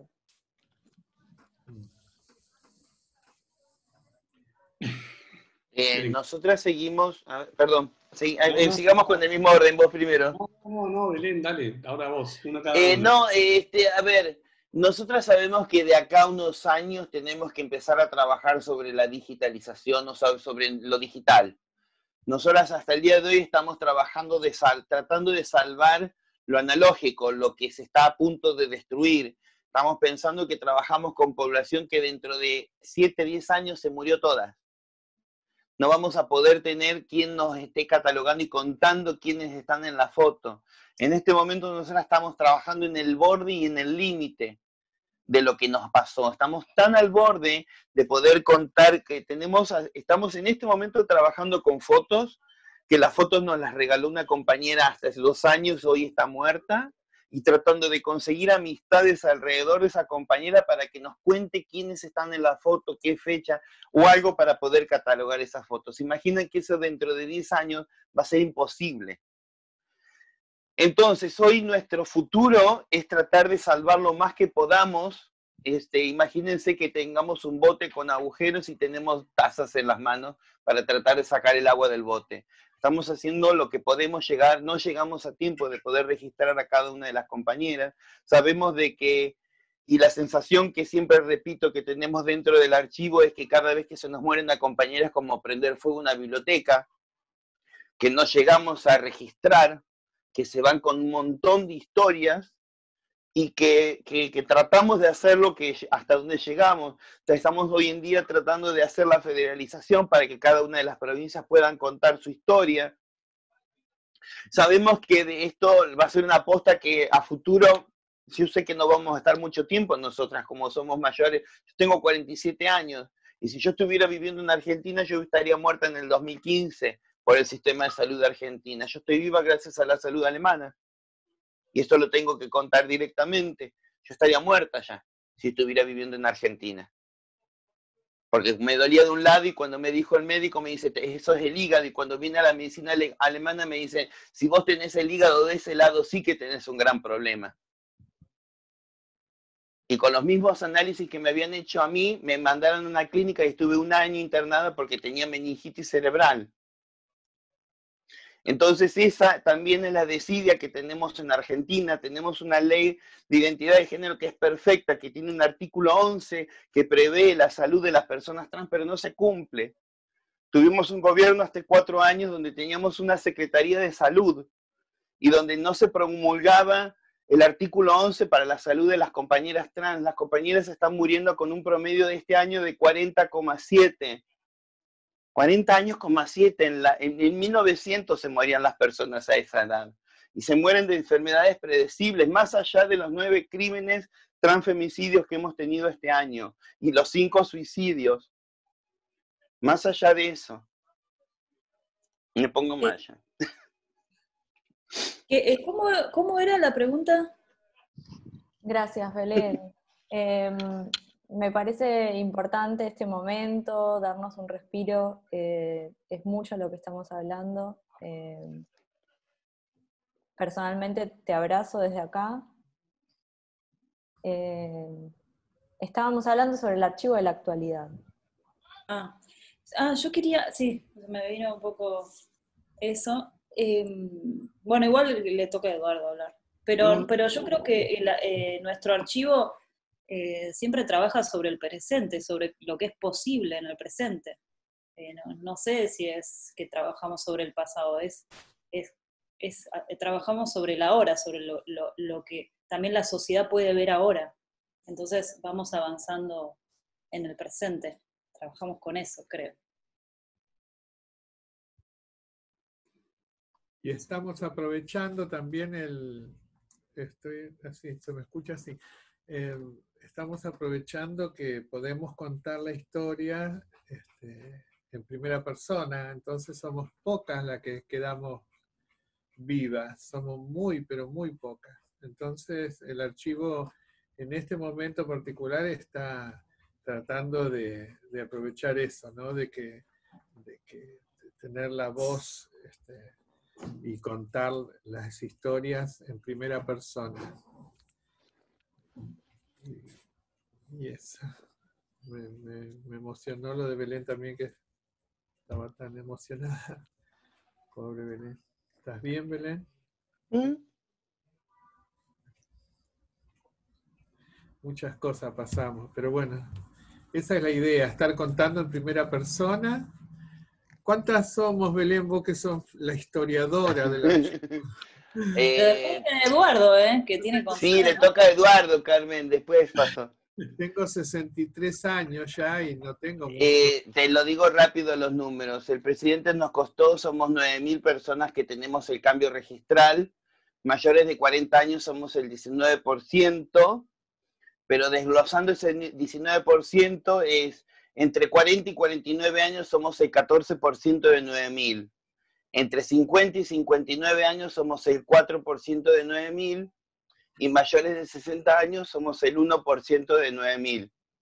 Pero este año se nos murieron 6 compañeras mayores de 60 años, o sea que ya no son 90. Es triste. Gracias. ¿Eduardo? Sí, también les mando un abrazo. Fue muy fuerte lo que contaron. Yo, digamos que tuve un punto de inflexión que fue el año 2008. Entre el 2001 y el 2008, el archivo caminante podría decir que se enfocaba más en la historia, en el pasado, en términos literales, ¿no? Me interesaba mucho, siempre me gustó mucho la historia, entonces me concentré en cuestiones que estaban vinculadas siempre a esta disputa entre un poder opresor y todas estas formas de vida que buscan mayor libertad, mayor biodiversidad, ¿no? Entonces, en algún momento me concentré más en la historia argentina en el pasado, en periodos conflictivos, inclusive, bueno, la historia más reciente, por supuesto, con la lucha por memoria y verdad, justicia, como acá se dijo. Pero en el 2008 me pasó un episodio muy particular, que fue justamente que yo, después de estar un año fuera de Argentina, en Alemania, había como logrado tener alguna especie de distanciamiento, podría decir, en mi mirada sobre nuestra idiosincrasia, nuestra sociedad, Y yo llegué de regreso a Argentina en febrero del 2008 y a los 15 días estalló el conflicto por la resolución 125, que fueron como 3 o 4 meses de violencia discursiva y violencia en las rutas, desabastecimiento, tiraban alimentos a las rutas, todo ese momento para mí completamente desbordado, que no entendía qué pasaba, y para mí como persona y como artista luego, como porteño boludo, podría decir, y como artista, me pasó que no tenía ningún conocimiento respecto del modelo de agronegocios, todo lo que estaba en juego en esa disputa, ¿no? Entonces fue la primera vez que me enfoqué en el presente. Y a partir de ahí, hasta el día de hoy, es un cambio muy fuerte porque realmente trato de concentrarme en situaciones, acontecimientos históricos que estamos atravesando, que están en el tiempo presente. Casi todos están vinculados a este problema de la disputa por los territorios, ¿no? De la disputa por la tierra, no solo en términos ambientales, ¿no? Sino también en términos de justicia espacial, ¿no? De cómo vive la gente en cada lugar. Bien.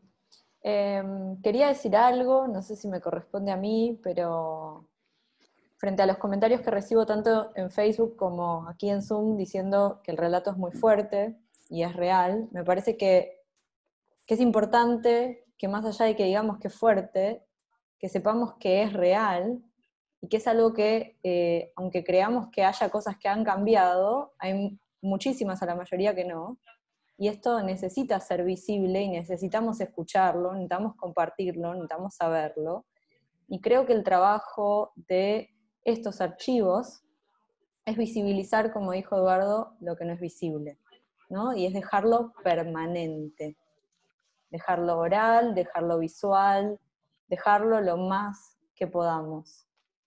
Cuando yo la contacté a Ceci, le dije que me parecía, o sea, que teníamos algo en común, ¿no? Que eran archivos disidentes, que quienes utilizan su cuerpo para hacer arte, de diferente manera, completamente diferente, siempre fueron considerados una disidencia en el mundo del arte, ¿no? Quien utiliza su cuerpo para hacer algo. Entonces que la historia que se había construido para el performance, para la performance, era cuestionable, y que estaba bueno apropiarnos de esa historia y empezar a hacer una construcción colectiva. Y me siento completamente identificada, no sé qué dirá Nevena, con lo que comparten en el sentido de volver a reescribir esa historia, ¿no? Preguntar cuáles fueron los acontecimientos, cuáles fueron las anécdotas, con quiénes estaban, ¿no? Volver a revisar. Tenemos muchos y muchas performers ahora que hicieron historia, conectadas en este Zoom, y me parece súper importante que escuchen estos relatos y estas otras maneras también de construir archivo. Quería hacer unas últimas preguntas antes de pasar al debate colectivo y grupal. Belén, Carmen y Ceci, les quería preguntar algo puntual. ¿Tienen dentro de su archivo hombres trans? Sí, sí, no fueron dentro del inicio, los hombres trans han entrado hace 2 años, un poquitito más entraron dentro de lo que es, por supuesto tienen la apertura dentro de lo que es el grupo cerrado, pero particularmente este año tenemos nuestro colaborador, Luciano Goldín, que es parte activa dentro de lo que es el equipo, está destinado a toda la parte de los videos, está trabajando en la parte de catalogar, y bueno, continúa dentro de este proyecto, y es el que es el nexo para que los hombres comiencen a acercarse, porque nosotras no podemos contar la historia de ellos. Nosotras estamos ofreciéndole el espacio, este camino que ya hicimos, para que puedan utilizar el nombre del archivo para que poder tener exposiciones de hombres trans y que comiencen a juntar sus fotos. Ya tenemos una punta y hemos tenido ya 3 reuniones Pero bueno, es lo mismo que nosotras en cuanto a la desconfianza. Cecilia también tuvo que pagar su derecho de piso para que poder ganarse la confianza. Me están haciendo lo mismo a mí, de pagar el derecho de piso, de que si nos tienen confianza a nosotras para que ellos puedan contar sus historias. Más allá de eso, broma aparte, los grupos dentro de este año, antes de terminar el año tendremos una última reunión con los varones para poder hacer las planeaciones para el año que viene en cuanto a alguna exposición. Estamos hablando de, hay muchos hombres trans que son artistas, entonces también nos facilitan mucho el tema de curaciones o que ya vienen con obras hechas, pero particularmente sí, es la idea de que los hombres tengan su espacio dentro del archivo. Bien. Me quedé con la anotación que habías dicho, Belén, al principio, de que ustedes tienen 35 campos, ¿no? Como para clasificar, ¿el archivo sería así? Sí, tenemos distintos campos en los cuales la observación que hacemos de la foto, quién sacó la foto, qué fecha tiene, de qué fecha es, quiénes están, en qué circunstancia, el tamaño de la foto, color.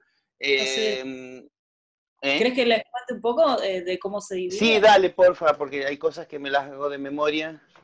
Sí, nosotros tenemos un catálogo.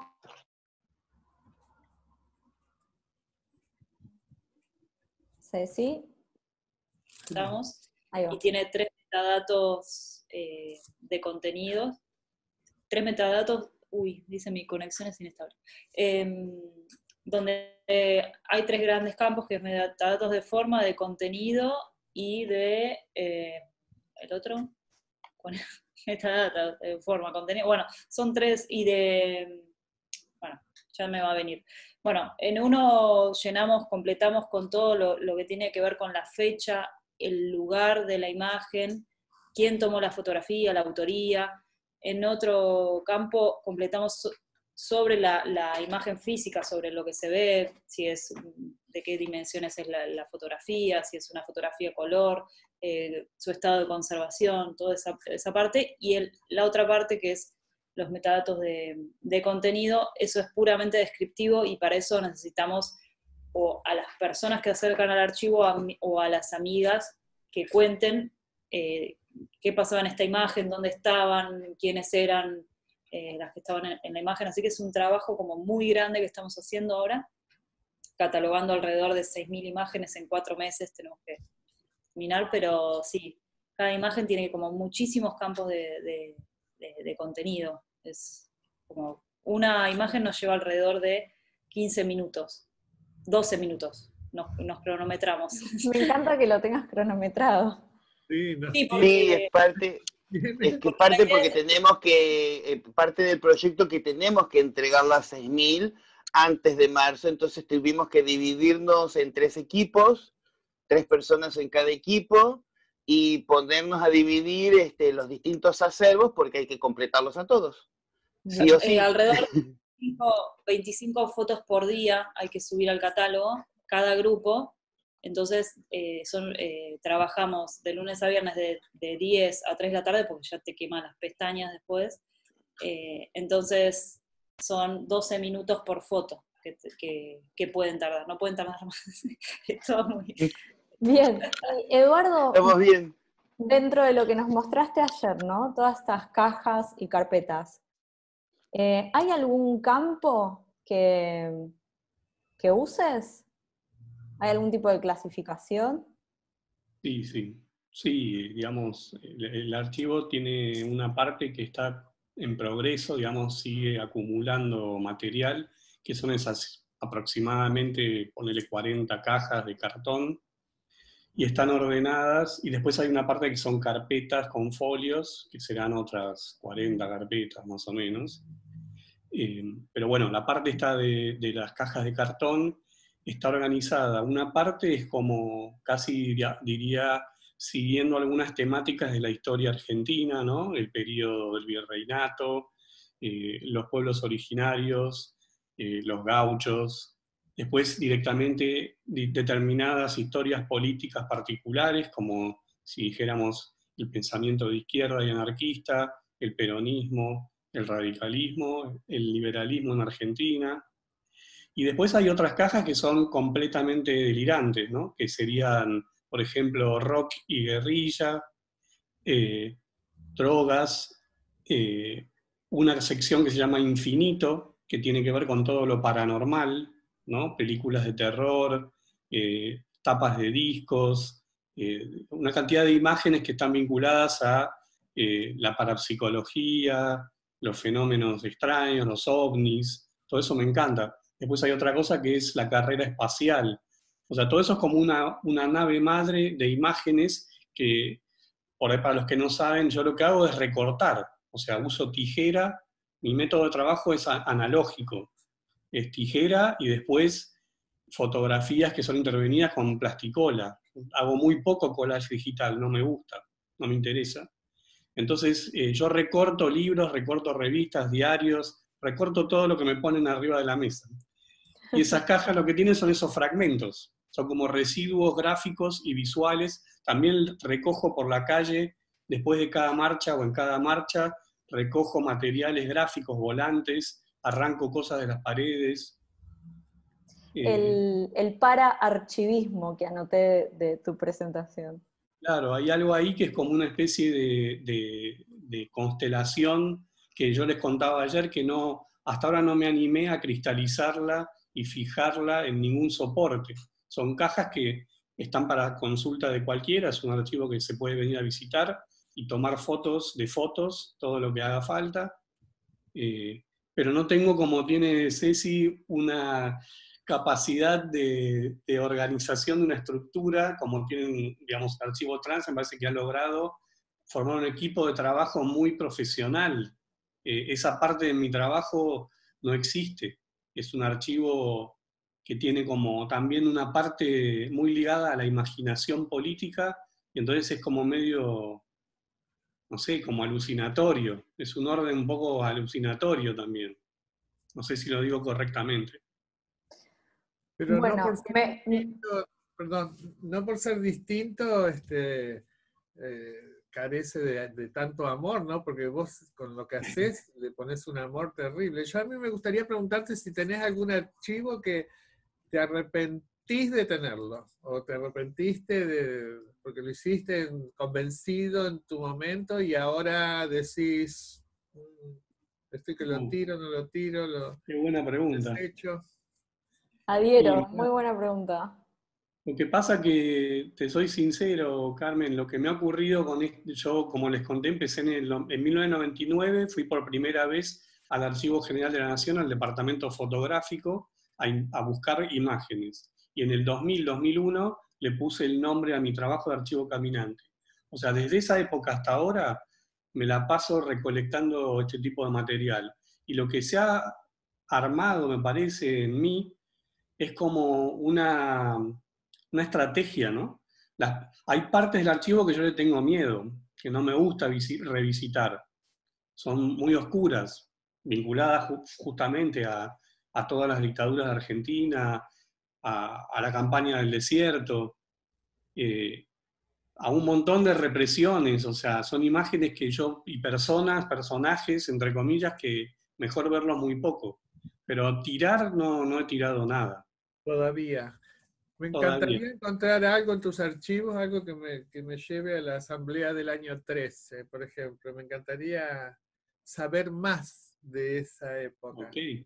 Bueno, ¿Tenés yo les prometo que si te interesa, voy a buscar a ver lo que pueda encontrar y A mí me nos interesa. comunicamos.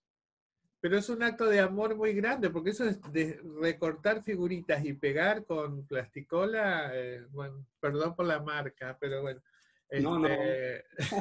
es un acto de amor tan grande, y bueno, para nosotros ahora estamos en otra época, estamos con chicas muy jóvenes, profesionales, entonces nos arrastran a manejar toda la tecnología que hay ahora y que se aprovecha felizmente, Claro. increíblemente, porque es increíble cómo podés guardar. Pero Carmen, ustedes también recortaban, tenemos muchas siluetas recortadas y pegadas en otras. Sí, yo he recortado, no voy a dar nombres, pero he recortado y me he arrepentido de haber recortado tanto en los 70. Bueno, y tengo que interrumpir, ¿no? Porque ya vamos a pasar a la parte de las preguntas colectivas y del debate colectivo, y me quedo con esto que dice Carmen, de ponerle amor al archivo, y con lo que dijo Eduardo de el orden alucinatorio, que también lo están diciendo acá en Facebook. Neve, así no perdemos ni un minuto. Decinos si hay alguna pregunta que te haya respondido. Hola a todos. Hola. Sí. Quería, justo Ceci tocó, así rozó una de las preguntas que hicieron, así que quería retomar esa pregunta. Ya se las leo. Es de Lala, si querés Lala podés ampliar si tenés ganas. Dice, además de la digitalización de las fotografías, tienen un registro de quiénes aparecen en cada foto y de qué año y lugar son. Me imagino que sí, pero si tienen ganas de ampliar un poco en la información sobre la catalogación. Claro, eso lo estamos... Todo. Perdón. Sí. Sí, Lala, si querés preguntar. No, que creo que eso quedó clarísimo, como que hubo todo, como que contaron bastante bien cómo era toda la estrategia de catalogación. Sí, no, pero hay un par de cosas que sí se pueden hablar sobre eso, que cada imagen, nosotras tratamos de encontrar a la persona que pueda describir esa imagen, ¿no? Tenemos 10.000, entonces tenemos que ir buscando... y cuando la describen en nuestro catálogo, eso es una etiqueta. Entonces vos después, para buscar, si querés buscar por persona, cuando entres al buscador, pones esa persona y te vas a ir todas las fotos de todo el archivo donde esté esa persona. Claro. Así que sí, tenemos casi todas, no todas, hay algunas que no podemos saber quiénes son, pero... Qué bueno, Ceci, eso. Sí. A mí, perdón, me interesa saber cómo es ese trabajo de rastreo de los contactos. Ok. Nosotras nos conocemos como familia. Es como que vos tengas que conocer, vos tengas que encontrar a tu familia. Vos sabés dónde está tu tía, tu prima, tu hermana, tu abuela, y tu madre y tu padre. Nosotras sabemos dónde están todas nuestras amistades porque vivimos siempre de logia. Nosotras somos una familia, entonces sabemos dónde están cada una de nuestras amistades. Y ese fue el boca a boca en la cual hicimos que en 3 meses éramos 1.300, que estábamos, porque fue un boca a boca, que estábamos todas en ese lugar, y ahí fue que hicimos los reencuentros. Muy fácil, te doy un ejemplo. Tengo el grupo cerrado que el trabajo de hoy, por ejemplo, estábamos trabajando con el acervo de Patricia Rasmussen, una compañera que murió en febrero de este año, pero la foto nos las dio hace 2 años atrás. Entonces empezamos a rastrear gente amiga. De esa gente amiga me empezaron a rastrear otra gente amiga. Entonces, dependiendo la década de las fotos de Patricia Rasmussen, me dedicaba a distintas amistades que me decían, no, esa foto es de más joven, entonces esa época la puede decir fulana de tal. Me daban el teléfono. Por ejemplo, en el día de hoy habré contactado 10 personas para tener el acervo de Patricia Rasmussen, que llegó a que encontré una compañera de más de 60 años, casi del inicio de ella, para poderme mandar fotos de la misma época de Patricia, pero con la cámara de ella. Desde ese es el mecanismo en el cual vamos trabajando, porque estamos trabajando con gente que nos conocemos. Claro. Como somos una logia, como somos un grupo, si vos querés juntar fotos de fotógrafos, tenés tú una red de fotógrafos. Si yo quiero juntar fotos de personas trans, yo ya tengo toda la red de personas trans. Ese más o menos sería quizás la explicación. No sé si cae. Sí. Está perfecto. La tenemos mecanizada esa red. Yo publico una foto en el grupo y en 15 minutos tengo 5 versiones distintas, 5 personas que me ratifican lo que está pasando en esa foto. Wow. Sí, Belén, pero vos la contaste muy fácil, a veces se complica. Claro, por eso Trato de hacerla preguntaba, resumida, o sea, se complica. Sí, Además, se complica con las chicas porque están dispersas, están en pero además me imagino que si es algo, es un archivo a nivel nacional, si no me equivoco.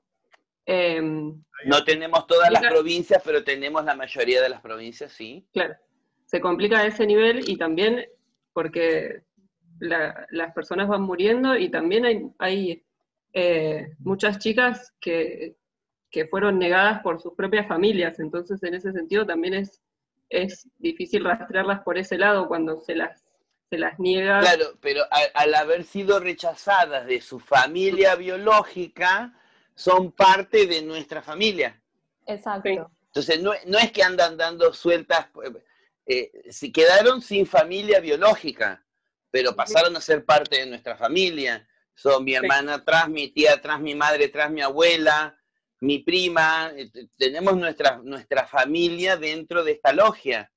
Bueno, Pensarlo cito, como una logia donde hay categorías. Bueno, tenemos mi abuela, mi madre, mis hermanas, mis primas. Es una categoría familiar. Entonces, nuestras abuelas trans son las mayorcitas, que son las que tenemos que escuchar. Tenemos tías, que ya son las que ya tienen más de 4 hervores. Elena es Y la después está... Yo ya estoy bautizada como tía desde donde piso, así que...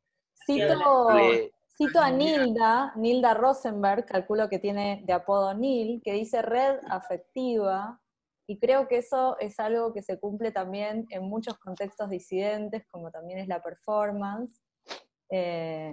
Personalmente, como artista de performance, siento mucho esa red afectiva, tenemos presente a Sami, a Santiago Cao, como gente que de diferentes maneras, a través de la distancia, hemos tenido como un vínculo, ¿no? de estar hermanades. Solamente en el para... afecto y en el respeto. Y teniendo llevar todo para el lado del amor, mira, todos andaríamos mucho mejor, respetándonos y apuntando a amarnos como seres humanos, todos, unos iguales a otros. Hermoso. Neve, tenemos otra pregunta, así aprovechamos el Sigo con tiempo. otra. Sigo con una que es también de Lala. Muchas gracias, Lala, por tus preguntas. Que es para los dos, que es para Eduardo y para el archivo. Lala dice, de la misma manera que existe este archivo tangible y material, que me imagino que se refiere a los dos archivos, también existe el archivo físico, que se aloja en el cuerpo, el de los afectos y lo emocional. Me preguntaba cómo trabajan este aspecto inmaterial de los registros, que un poco comentó Eduardo. Es un poco lo que veníamos hablando sobre el amor. ¿Quién quiere empezar? Bueno, nosotras, a mí me gustan mucho los documentales y uno de los que fue el disparador del archivo de la memoria trans fue un documental de madres y abuelas, que cuando le estaban haciendo una pregunta decían cómo habían hecho para poder conseguir el mejor archivo de la dictadura, incluso a nivel latinoamericano, ¿no? Y sobre todo con un Estado que se había encargado de tratar de destruir espacios, destruir archivos, tratar de borrar todo lo que se había hecho, y las abuelas respondieron, teníamos lo más importante que era la memoria de las sobrevivientes. Desde ahí salió el nombre, Archivo de la Memoria Trans, y desde ese punto es donde nosotras comenzamos como disparador, desde ese amor y desde esa memoria, desde eso que llevan guardadas las personas en su interior, que está grabado. Más allá, muchas de las compañeras no tienen fotos, pero tienen su memoria, tienen su recuerdo e ilustran la fotografía que puede tener otra compañera de la misma época. Así que si lo que están hablando desde el archivo, creo que la expresión que había dicho anteriormente de que cada vez que se nos muere una compañera es como prender fuego a una biblioteca, es precisamente la expresión que están diciendo del archivo en el cuerpo, ¿no? Cada una de nuestras cicatrices que vamos llevando. Sí. Edu, estás Dale. sin micrófono. En mi caso es distinto porque yo, si bien siempre los trabajos son colaboraciones, eso, de alguna manera transdisciplinarias, con gente transdisciplinarias, quiere decir para mí que de acuerdo a lo que a mí me interesa investigar y en lo que me estoy enfocando, generalmente hay algún intercambio con alguna otra persona que tiene los saberes y los conocimientos que me pueden aportar una mirada más profunda y más precisa sobre las cosas, pero también aparecen todos los saberes que aparecen en el territorio. O sea, yo hago un trabajo realmente que está muy ligado al caminar, literalmente. Es mi cuerpo caminando o solo o junto a otros en distintos espacios. Y tal vez por mi personalidad yo no tengo una actitud de investigador que va a hacer entrevistas, tampoco hago fotos de retratos de gente. Me pasa que tengo como una conexión que es mucho más a partir de una vivencia espacial y temporal con los lugares, con la arquitectura, con la infraestructura del lugar. Tanto la infraestructura, digamos, urbana, arquitectura, como también en la naturaleza me pasa que me conecto mucho con la vida que existe en esos lugares, no necesariamente seres humanos. Entonces, es como que mi aproximación es, si podemos hablar de un cuerpo, es como un cuerpo sensorial que trata de refinar esa sensorialidad en el territorio y localizar algunas informaciones que son como indicios, ¿no? Indicios de cuestiones que me llevan a otros lugares. Hay una imagen que utiliza el artista francés Christian Boltanski, que también trabaja con el tema de la memoria, que él habla de sitios de encrucijada, ¿no? Los sitios de encrucijada serían esas situaciones que cuando uno está en movimiento, en tránsito, tal vez escucha un sonido o hay un rebote de una luz o hay un color, una textura, por eso no necesariamente es una comunicación con otra persona humana, que son las que concentran nuestra atención y de donde nosotros podemos detectar que hay como una unión entre mundos pasados y mundos por venir. Se disparan recuerdos, es como si yo dijera, voy por algún lugar y de repente uno puede oler el olor de alguna comida o puede oler el olor de algún tipo de, no sé, de un gato. Sí. No se sabe. Y eso dispara una cantidad de memorias y al mismo tiempo, tal vez es mi locura personal, mi deformación profesional en mi práctica, yo creo que dispara ambas cosas, recuerdos y visiones. Hay algo como de un orden vinculado al futuro. Son como chispazos de cosas que están por venir. En ese sentido yo creo que hay algo de lo inmaterial, ¿no? Y por otro lado, eso sería un poco la experiencia en el territorio. Y por otro lado, la experiencia con los materiales documentales, es lo que yo le decía antes, lo que estaba comentando antes. Para mí la documentación material, un diario viejo, un cuaderno, una revista, tiene una energía enorme, enorme. Y si uno se familiariza en la investigación de esos campos, bueno, pasan cosas. Algunas mejor ni acercarse y otras uno las quiere tener.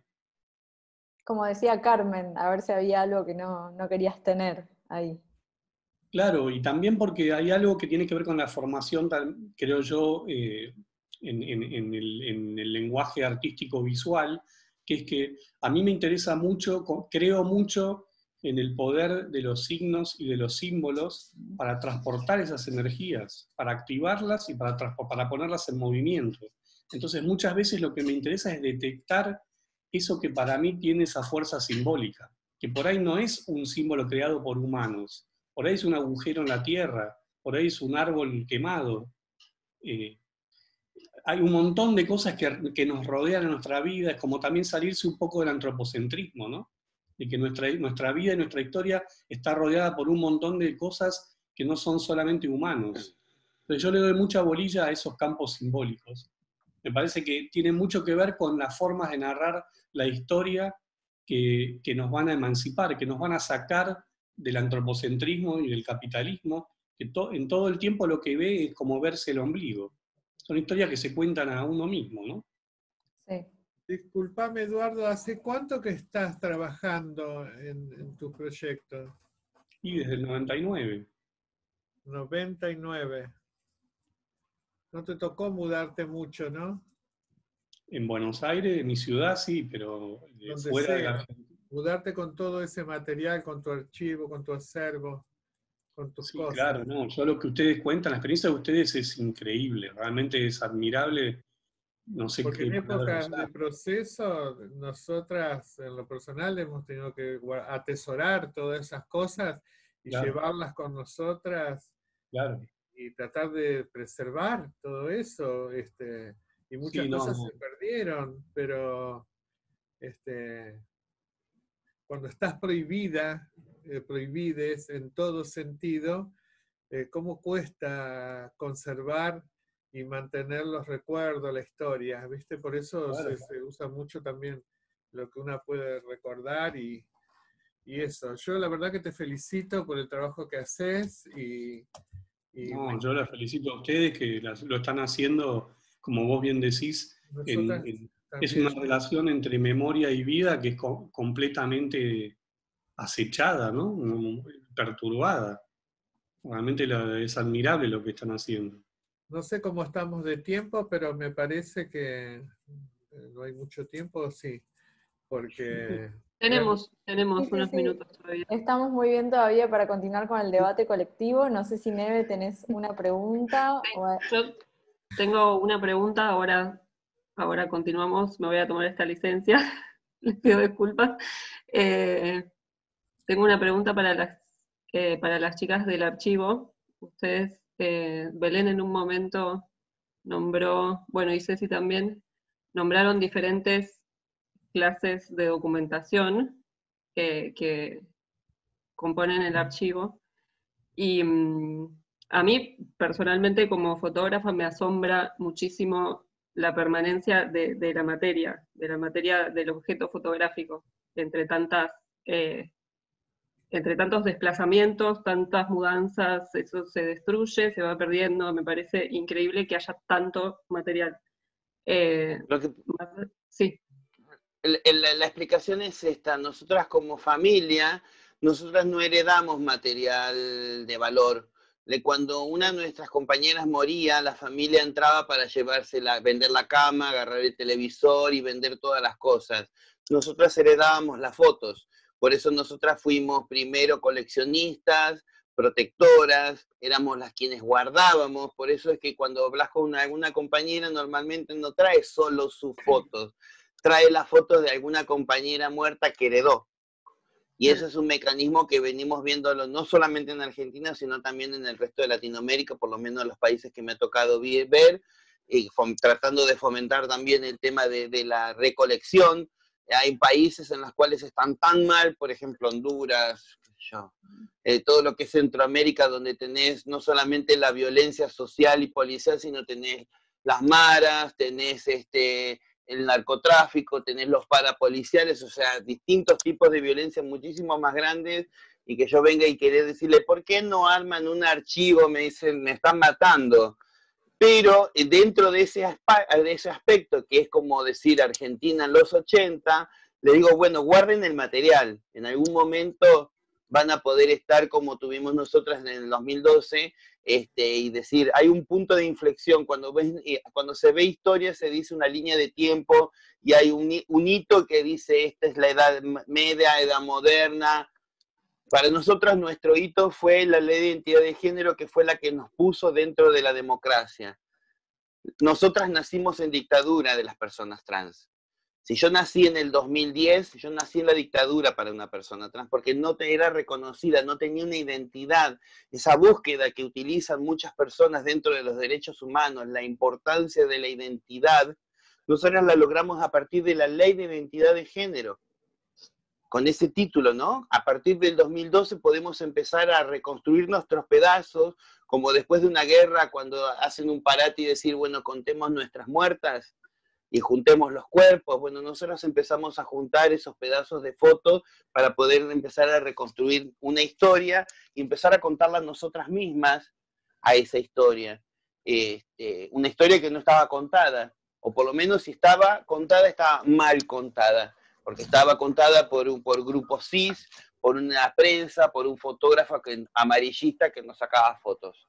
Estas son fotos nuestras, que nos consideramos coleccionistas, protectoras, artistas, y hoy archivistas también.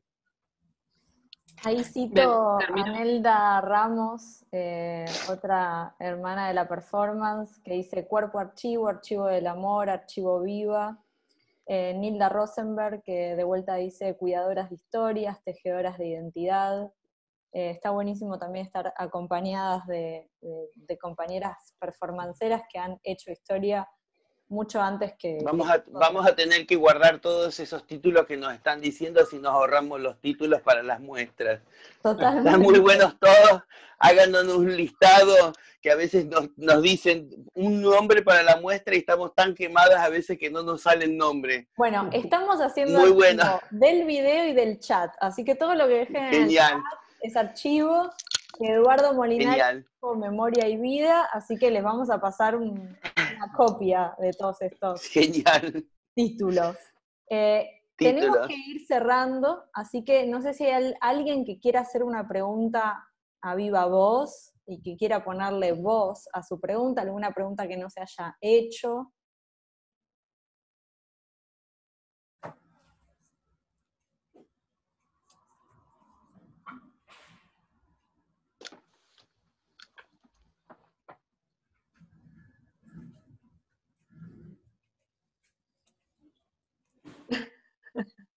¿Nadie? No.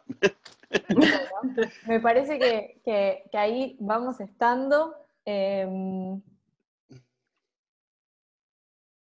gustaría, Belén, no sé si te acordás, antes de que cerremos y que empecemos con los saludos. ¿Puedo hablar? ¿Puedo hacer una pregunta? ¿Sí, Lili?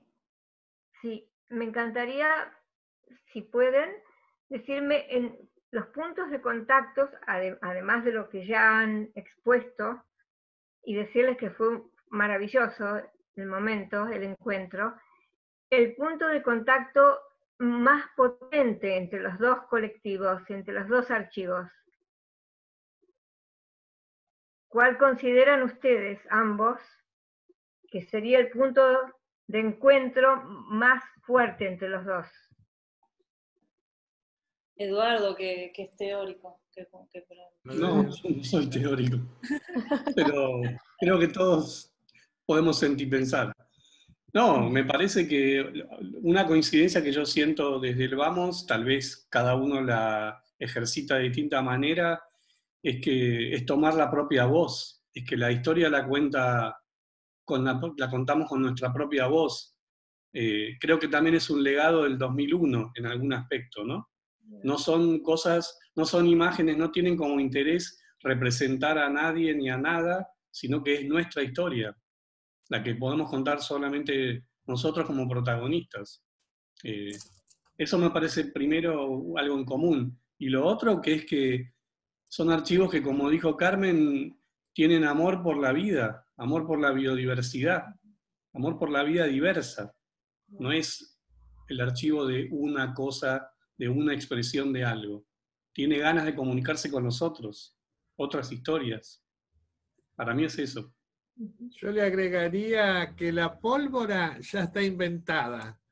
Está en la credibilidad de cada una en contar la historia. Nada más. Belén quiere entrar, que se le cayó la conexión. Ah, Sí, ahí a ver, Neve. Ahí está. Que no entre, que nos roba protagonismo. Bueno, me gustaría pedirle a Belén, si es que tiene a mano, antes de cerrar este increíble encuentro que creo que daría para varias horas, los nombres de estas 6 mujeres que ya no están más con nosotras. 9. Ay, me va a hacer Carla, Marcela Ibáñez. Carla Pericles. Perdón, ¿cuáles me necesitan? ¿Las 9 asesinadas o a las 6 de mayores de 60? Las que no están con nosotras para... 203. para que estén de alguna manera. Son 103 personas que han muerto este año. Es muy grande la lista, son 103 personas. Pero podríamos representarla con lo que estábamos por contar, que eran los 6 nombres de las mujeres mayores de 60 años, que entre ellas estaba Carla Pericles, Marcela Ibáñez, Ceci Carmen, ayúdenme. Patricia, ¿cuánto? Patricia Rasmussen. Carmen, la abuela de 90, Carmen. Tucumán, tu amiga. Ah, La tucumana. Venus, la Verónica. Venus, Verónica, 93 años, Wow. falleció en Tucumán. Sí. Voy a buscar si tengo... Tiene una planilla. Sí, es que... Están a ciento y pico de chicas que lo... De este año, comunicación creo que lo El teníamos. 20 de noviembre, que fue el Día Internacional de la Memoria Trans, organizamos un evento con velas, y ahí se leyeron, las compañeras fueron leyendo desde varios años atrás todas las compañeras muertas. Sí, si me ayudan y lo hago rapidito, a ver. Adriana Juárez, Agostina Pacheco, Agustín Isabel González, Alejandra Benítez, Alondra, Ángela Godoy, Ayelén Huenca, Bianca Ramos, Brenda Savage, Brenda Sánchez, Brisa Dávila Rojas, Bárbara, Cali Verónica Rivero, Carla Pericles, Cielo Araceli Díaz Rivarola, Cristal Romero, Cintia Molina, Dalma Naí Ramírez, Daniela Vicky Russo, Denise Pérez, Erika Luz Navarrete, Estrella Esteban, Eugenia Dajrush, Fabiana Cristina Londo, Francesca Cornejo, Gaby Cuello, Giselle, Gogo Montoto, Jania Ramos Vigo, Karen Cabanilla, Karen González, Carly Sasha Palomino, Katrina Kipildor, Shaira Ponce, Keila Molina, Kimberly Montalbán, la Vidú Ledesma, la Yuyito, Lali Gallardo, Lorena Ferreira, Luciana Arrayo Muñoz, Luciana Baiviene, Luciana Ramos, Majo Lentini, Macarena Ingrid Acuña, Malvina Cajal, Marcela Ibáñez, Marcela López, Marcia Espinosa, Mariana Franco, Marina Quinteros, Mari Yaque Maldonado, María, Maite Bardeles, Melanie Barrera, Mía Bianca Abastoide, Micaela Ailén Gallardo, Micaela Benítez, Micaela Boynurnicet, Mole Maragueña, Morena Correa, Natalia Costa, Olenka La Torres Barrientos, Pamela Britol Torres, Pamela Alain Cabezas, Patricia Florentino, Patricia Leguizamón, Patricia Lizárraga, Patricia Molina, Patricia Rasmussen, Pilar Albarracín,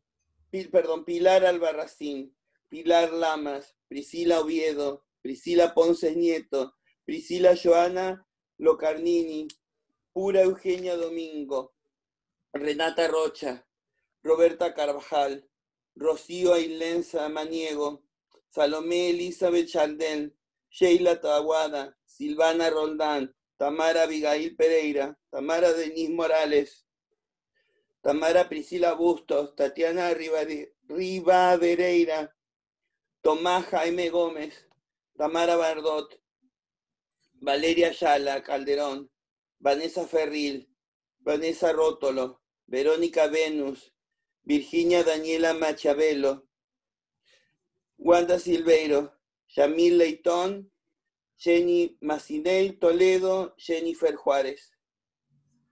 Esto fue hasta el 20 de noviembre, pero se han muerto más compañeras. Amén, que descansen en paz. Gracias, Belén, están presentes con nosotras.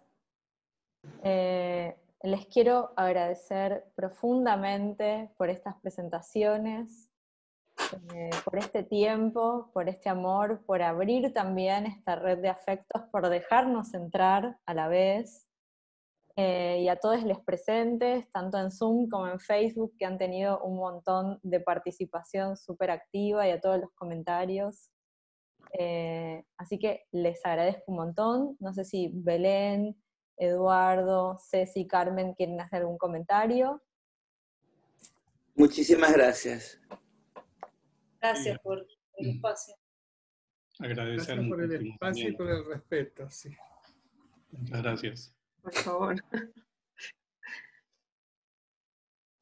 Bueno, tenemos que cerrar la sesión, también por respeto, por el horario.